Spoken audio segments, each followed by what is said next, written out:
Hello again, guys. It is I, Freeze700. We are back, this time with a new topic. What the fuck is Legacy of Kain? So this is more or less an introduction. If you already know everything about Legacy of Kain, you might be a little bored with this video. If you know nothing at all, then hey, this is a great way to get started into it. So, Legacy of Kain, an overall shadow of it. What's it about? Well, in a more smaller scope, it's really about Kain. And Kain is a vampire who died as a human and got resurrected, turned into a vampire, and does a whole new load of adventures that we will see throughout the game. And that's really what the title comes from. This is his legacy. This is what he is passing on to the world.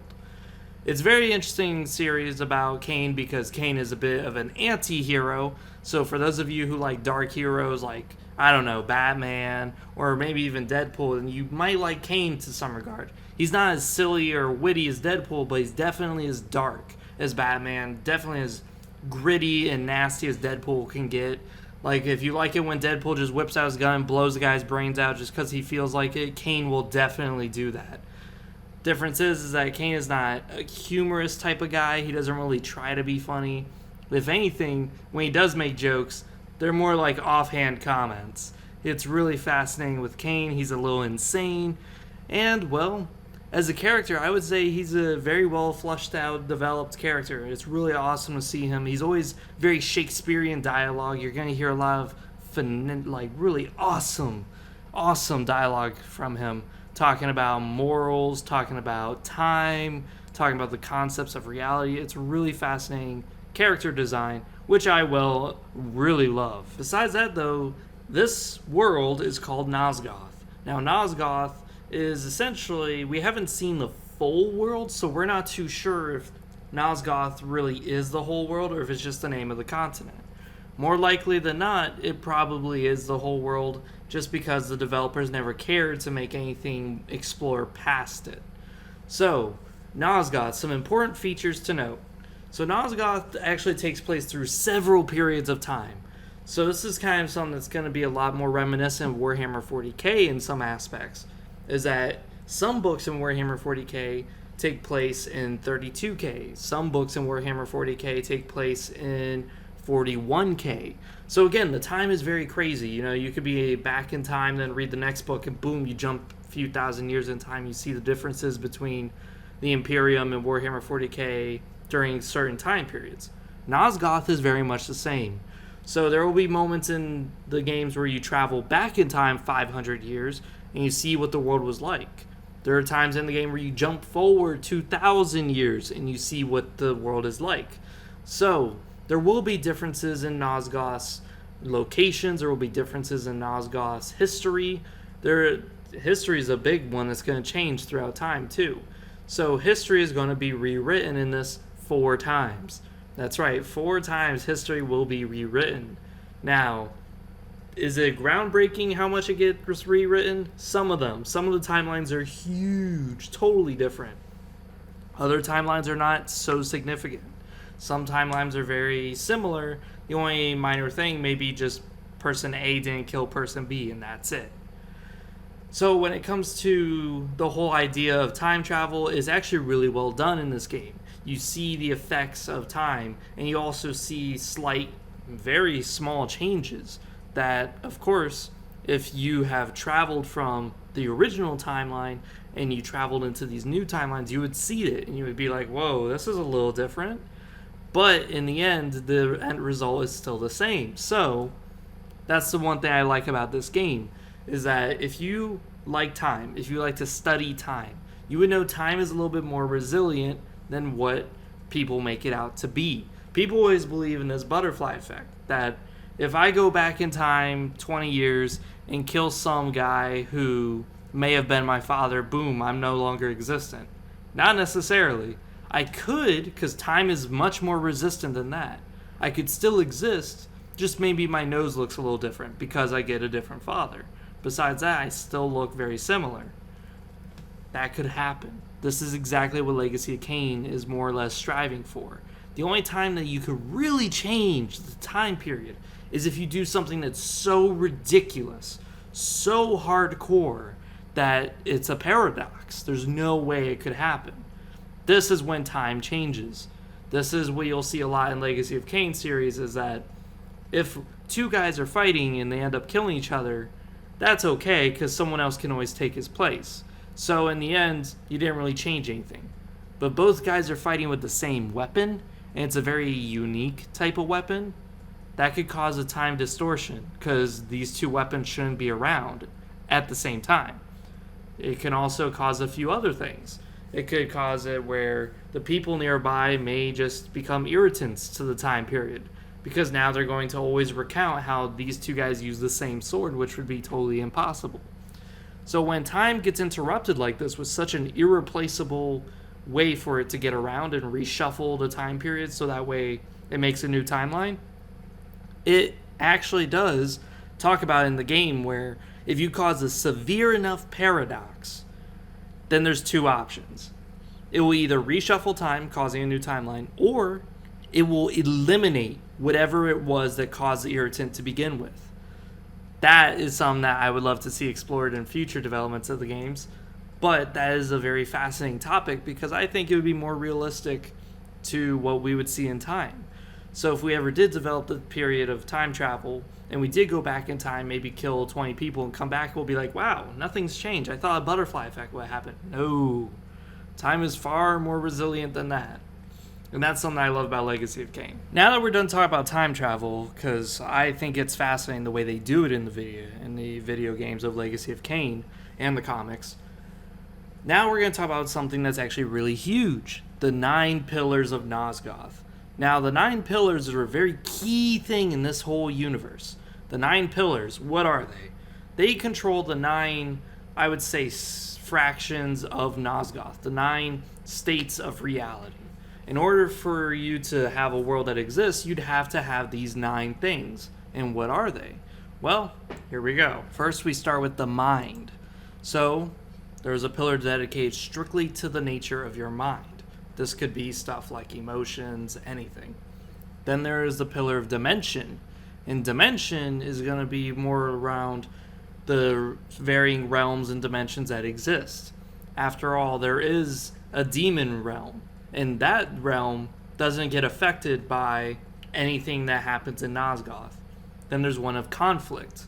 This is more fighting. Then there's nature, growing trees, deer, stuff like that. Then there's one of balance. Balance is arguably the most important because this is making sure everything is equal. Alright, this man killed your father, so you saw revenge and killed him. Good, balance has been maintained. Then there's one of energy. Energy is more about electricity, lightning. Brrr. Then there's one of time. This would be more interesting because these guardians of time are usually able to see time. They're able to see the future, past, present. And then there's one of states. And the one of states is more peculiar to me. It essentially deals with the states of objects. So, in other words, what is the state of water right now? It's liquid. What's the state of water when it's cold? It's solid. This is what states represents. Then the last pillar is death, and that one's pretty obvious. Death, undeath, rebirth, that's pretty much what that covers. Now, when it comes to the whole Pillars of Nosgoth, the Pillars of Nosgoth are a very interesting item because very few people know what it's for. And this is where Legacy of Kain is so central about these pillars. They are tied directly to the health of the world by magical means. So that means that if the pillars are damaged or crumbling, then the world will crumble and be damaged as well.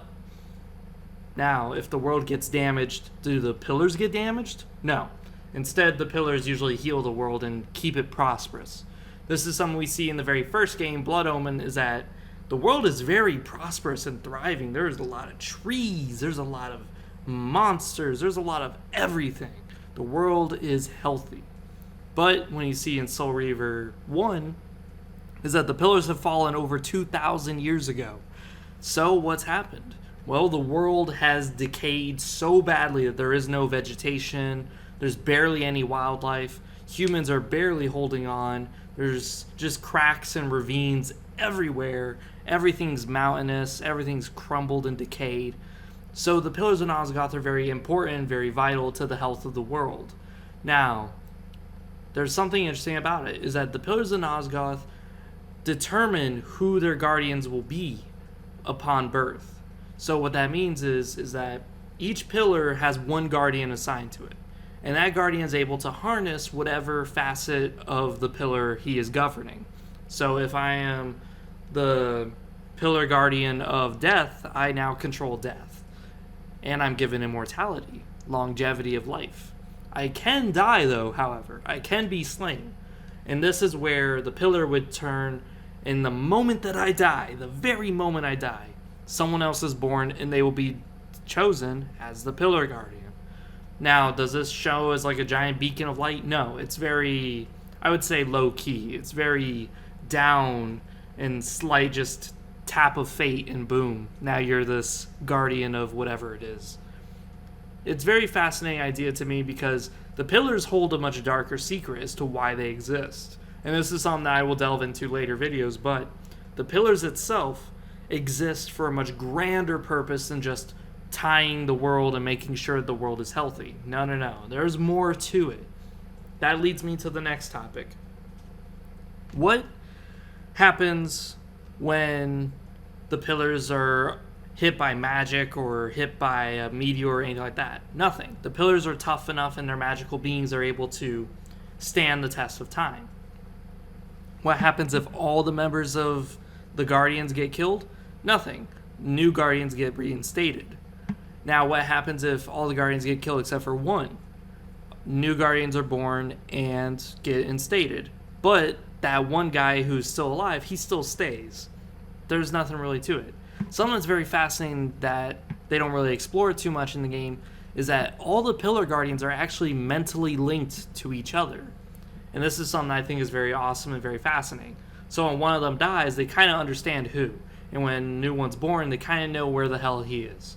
So this is really awesome thing about the pillars that, again, I would love to see more of, but I'm going to have to talk about that as a separate topic.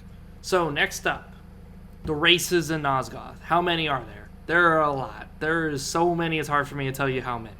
So there's werewolves, there's succubus, there's everything. All the monsters are in there, so that's good. We're good on that. There's wraiths, there's ghouls, yeah, we're good on that. But the three main races you're going to find are humans, vampires, and the Hilden. The Hilden we know the least about, and they're very rarely in the picture. The most we've ever seen the Hilden was in Blood Omen 2, but that was it. Besides that, the Hilden are very behind the scenes. We rarely get to see much of them. But just know this, is that they are an ancient enemy to the world. They love to see nothing more than see Nosgoth completely wiped of life, where only the Hilden can live. Now, the vampires, pretty self-explanatory. They are vampires. They suffer the blood kiss.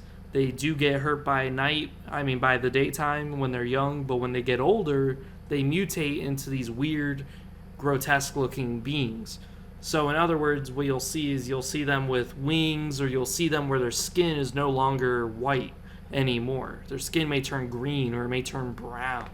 So their skin can change, and they mutate according to their own personality. Maybe they are corrupted to some way, so therefore their body will mutate into something that's more than just a vampire. Maybe they're no longer humanoid anymore.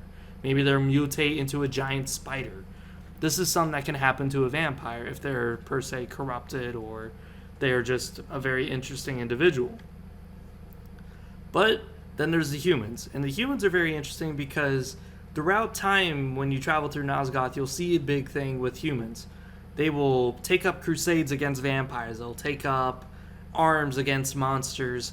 But then there will be times where they are cattle to the vampires. They are truly nothing to the vampires at all. This would be thanks to Kain when he conquers the world later, 2,000 years in the future. But besides that, this has been an introduction to Legacy of Kain. I hope you guys enjoy. I'm going to do more videos explaining certain topics in Legacy of Kain later on, like who are the Hilden, who are the humans, what human factions are there, what vampire factions are there. There's several clans of vampires, and there are certain differences and characteristics from that lineages. Besides that, this has been Free 700. I'm out. See you guys next time.